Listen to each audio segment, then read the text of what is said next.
Hey everyone, so I've seen many reviewers not give the Mac Mini a proper shake. And for most, it was just another mundane review. So it's time we change that. This review is coming from a long-time Mac Mini user. For those that are new, I created this YouTube channel on a Mac Mini. So currently, most of my videos were edited and rendered on that Mac Mini from 2011. So I have a lot to say about this machine, so let's go. The Mac Mini design is completely unchanged since 2010. Apart from the color, and I think that's a good thing. This Mac Mini design is classy and it looks very modern in my opinion, and I'm glad that Apple did not make a system that's completely fanless, as many of the rumors indicated, because that would have virtually killed it as an editing workhorse. And that space gray color makes the Mac Mini look more professional, and all things should come in this color. So basically, identical design, better internals, and a new paint job. In terms of inputs, this might be one of the most input diverse Macs in recent memory. Moving forward, it might be the last of its kind. This essentially has every connection you could ever need. Peripherals from the future and the past. Eventually, I do expect Apple will remove all ports apart from USB-C. But for now, the Mac Mini has everything and then some. The I/O includes 2 USB 3.0s, headphone jack, HDMI 2.0, 4 USB Type-C connections, an Ethernet connection, and sorry, no SD card. Okay, so let's discuss the specs of the unit. The model here is the base model, a quad-core i3, 3.6 GHz, 8 GB of RAM, 120 GB SSD, and the security T2 chip, which means once Catalina is out later this summer, it will make the system that much more secure. The Core i3 means there is no turbo boost or hyper-threading, which is kind of a big deal, but we'll discuss that a little later. But really, what makes this Mac Mini stand out is the fact that you can upgrade the RAM to 64 gigs, which gives you plenty of room to improve. Although the specs are a bit flat, you can definitely do a lot with these numbers, as I will show you later in the video. BYODKM, bring your own display, keyboard and mouse. So here's a quick rundown of the items I'm using with this setup. For the monitor, I went with a 1080p IPS panel from Asus, which is pretty basic, but enough for the Mac Mini. For the keyboard, I went with a full-size wireless Apple keyboard, which is actually the keyboard that came bundled with my iMac. And for the mouse, I'm using the Logitech MX Master 2S, which is just awesome. Now for the speakers, I'm using the Creative Pebbles 2.0, and they're just okay. Not great, just okay. I really needed somewhat of a budget-friendly setup as an extra computer, and I think I've achieved that. Now, for this Mac Mini, I decided to mount the Mac Mini on the back of the display using the Hide It Mini U mount to clean up the setup a little bit. Using this VESA mount, I'm able to keep the Mac Mini hidden, and in a way, built an iMac-like setup using the Mac Mini. The reason I purchased this VESA mount was because the desk that I'm using is very small, and I needed the computer setup to be compact. And this allows me to just have the screen and some speakers on the desk. Okay, let's discuss video editing, as this will be the primary focus of the video. So I think it's very safe to assume that the performance of the i7 is very good for video editing, but most are curious about what the base model can do. And my perspective for video editing performance is different from others. I look for flawless, smooth, uninterrupted editing. The rendering times are important, sure, but I can argue that smooth editing environment is the single most important thing, as a smooth environment encourages creativity. And at that point, computer specs are irrelevant. If a timeline is smooth and stutter-free, the specs at that particular moment don't matter. All that matters at that moment is the content and how the edit is turning out. For those that want performance numbers, well, here they are. So my last project that I worked on was the Cooler Master H500 computer case review. Project is 6 minutes and 9 seconds in length, 4K 24 frames per second, and the base Mac Mini took 9 minutes and 5 seconds to render it. Yes, a little bit longer than the actual length of the video, but still very good considering this is a 4K video on the least expensive Mac. Now, stabilizing a 20-second video took roughly 1 minute and 55 seconds, which is a bit lengthy, but still respectable. Here's a brief comparison against the top-of-the-line iMac from 2017. Yes, the iMac is way faster, but during the actual editing process, they feel relatively the same for the most part. You will have to run the Mac Mini on better performance on Final Cut for optimal experience. By the way, all of the numbers and tests were shown without optimized media, so there's definitely room for improvements. As with optimized media, you get an even better editing experience. but you will have to wait for all of the footage to be converted into an optimized format. And you will also need massive external storage as those files are much larger. Basically, what I'm getting at is that with enough RAM, this little guy can edit 4K. And my logic has always been, how good is the system holding up while editing? If I don't notice any lag or hiccups, then we can deem the Mac Mini an actual editing machine. So from my testing, yes, you can edit 4K content on the base Mac Mini without much of an issue. Adding more RAM will surely help. And if you opt for the higher end processors with hyper-threading, this will help multitasking a massive amount. And it will also improve render times immensely. Just know that the base Mac Mini can handle video editing. But if you're serious about video editing in general, get the highest end Mac Mini to be really comfortable. But don't focus so much on how fast it exports, but rather on how comfortable the editing experience actually is. And the reason I say this is because Final Cut is really well optimized, and the difference in render times are a few minutes rather than a few hours. For optimal results, you will have to run Final Cut on better performance. And worst case scenario, for the absolute best performance, you can use optimized media. Okay, for gaming, well, you can't game on this. And there really isn't a point in covering this topic. You really shouldn't be purchasing any Mac for any meaningful gaming. The Mac Mini doesn't have a dedicated GPU, so this task is virtually impossible. So let's move on. With the data rate of USB Type-C, we now have a real viable external GPU that can drastically improve editing performance of virtually any Mac. You could even play some games with respectable performance as well.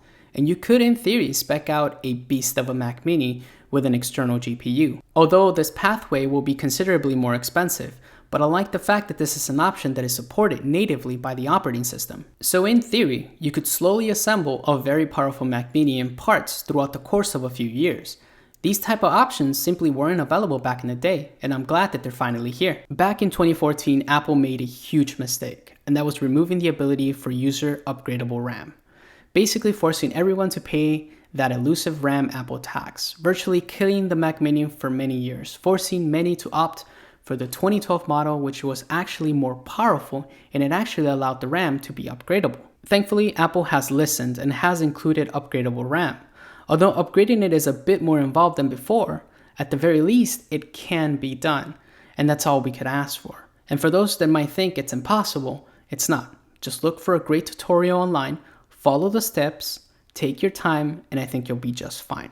It's crazy to think that the Mac Mini can now accept 64 gigs of RAM. For those that care about performance numbers, well, here they are. Geekbench managed to push out 14,000, which is respectable. Basically, double the performance of the highest end machine that I rocked a few years ago. And the read and write speeds for the SSDs are as follows. Again, these numbers are respectable for a Mac Mini. Previously, Apple was charging a premium for SSDs, and now they're standard, just like the rest of the industry. The really cool thing about the new Mac Mini is that you can pick a model, invest in future components later. You can get a more powerful GPU at a later date. You can slowly upgrade to 64 gigs of RAM, or somewhere in between as the budget allows. Although many of these upgrades are fairly costly, they are a serious option. If I had any of these options in 2011, I would have invested in an eGPU because such an upgrade would make my editing experience that much better. And I would have definitely invested in more RAM because 16 gigs isn't enough for video editing, especially while multitasking heavily. Okay, so let's discuss throttling. So we're working with a quad-core i3 that doesn't generate enough heat to throttle. Since Turbo Boost isn't present, the system is able to virtually lock 3.6 GHz on all 4 cores. And from my test, even pushing the quad core to near max usage, the fans are not audible and are not spinning at max speeds. Now, if you force the cooling system to work at 100%, temperatures actually drop a full 10 Celsius if not more. Apple clearly had plenty of headroom for cooling, and that's great to see.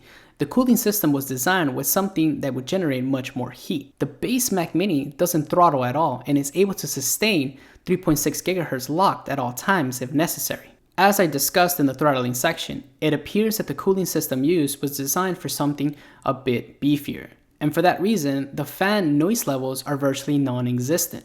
Now, if you manually force the fans to run at 100%, they're still not very loud. And I will say that my Mac Mini from 2011 was easily twice as loud, so improvements have been made across the board. Let's discuss the price point. So my Mac Mini from 2011 cost me around $1,100 without an SSD or with 16 gigs of RAM. And I used that Mac Mini to create this YouTube channel. The Mac Mini from 2011 was great, and it served me well. But was the system overpriced back then? Well, yes, it kinda was. And a PC will always, and I mean always, be less expensive. But we're here because of macOS and various other exclusive software. But more importantly, we're here because of Final Cut Pro 10. And I understand the infamous Apple tax. Not a fan of it, but this Mac Mini is no exception, or any Mac for that matter. I'm not saying that the price is okay, but rather saying which Mac is priced at market value. Technically, all Macs are overpriced. The base Mac Mini should have been priced at $599, but at this point, I'm just happy that the Mac Mini is now a viable option for YouTubers and various other creators. The Mac Mini that Steve Jobs first introduced back in the day was priced at $499, which was a marvel for Apple at the time. But the specs were horrific even for that particular time, and people tend to forget that. I guess it was given a pass because of the affordable price point. Now in 2018, the base Mac Mini specs are still pretty anemic when compared to a similarly priced PC. But when you compare it to any Mac Mini that came before it, it's a pretty big upgrade. And it has the ability to expand the memory to 64 gigs. And finally, we get an SSD standard, which is huge. So Apple has kept its promise, improved the Mac Mini from the previous generation, and that to me seems like a huge victory. Progress is being made, and sure, it sounds odd, but keep in mind that before this release, Apple had taken a few missteps with their Mac Mini in 2014. Now their top-of-the-line model can compete with iMacs and higher-end MacBook Pros, and that's fantastic. And that's what I wanted, a Mac Mini with the internals of a MacBook Pro. The idea here is that Mac Mini users that opt for the highest-end i7 processors will see the best value, while opting for the lowest entry level will see a far less of a value proposition. The entry-level Mac Mini is a nice system, but the price is a tad too high. However, I still want to praise the Mac Mini because regardless of the price, we got massive improvements and better options than what we had before. At the very least, the Mac Mini is now a viable option for upcoming YouTubers. As I stated, I bought a Mac Mini to begin this very YouTube channel. And the first video I ever made was a very simple instructional video on how to upgrade the RAM. So this was my first YouTube video. Hey, how's it going, guys? In this video, I'm going to be upgrading the RAM in my Mac Mini 2011. I'm also working on a future video comparing the Mac Mini high-end versus the Mac Mini server. And I purchased a Mac Mini to begin this journey as my MacBook from 2008, which was the first unibody system, could not handle any video editing. And I knew I needed to switch to something that could. Plus, at the time, I was a college student, and I really couldn't afford anything with better performance. So I needed the cheapest, most efficient Mac available, and at the time, the Mac Mini was my only viable option. The Mac Mini was more than capable of editing 1080p videos, and that's all I really needed. And eventually, I added 16 gigs of RAM, and an SSD, which took some time to install. The RAM itself was easy, but the SSD was a little harder, but not impossible. Unfortunately, with Intel, you gotta pay a premium for technologies that really should be standard across the board. And I'm referring to hyperthreading and turbo boost, both which are missing from the entry model. Hyperthreading is basically efficient multitasking, allowing the processor to allocate resources far more efficiently. If you're truly a multitasking king, hyperthreading is kind of a must, as the operating system identifies virtual cores as actual CPU cores, allowing the system to perform far more tasks, basically eliminating any downtime on the processor, making it work far more efficiently. And turbo boost is basically higher clock speeds whenever thermal temperatures allow it. With Apple, that's basically never. So this isn't really a big deal, but man, hyperthreading kinda is. I will have to blame both Apple and Intel on this one, because Apple could have just requested all their processors to be quad cores with hyperthreading and perhaps a lower clock speed. And Intel needs to stop making processors without certain features and be more like AMD, include everything, but just have different number of cores, clock speeds, and the only difference is the price point. But really, I don't want to dive into that rivalry right now, so let's move on. Of course, not all things are perfect. The omission of hyperthreading is kind of a big deal because you can really feel the system bottleneck when rendering a video and trying to do other tasks. It really isn't severe, but it's definitely noticeable, and that's where the more powerful i7 would definitely improve things. And not having a dedicated GPU can really hurt text, graphics that are added to a video, making renders take that much longer. Thankfully, an external GPU is an option, but a costly one, but nevertheless an option. And the base price is kind of severe.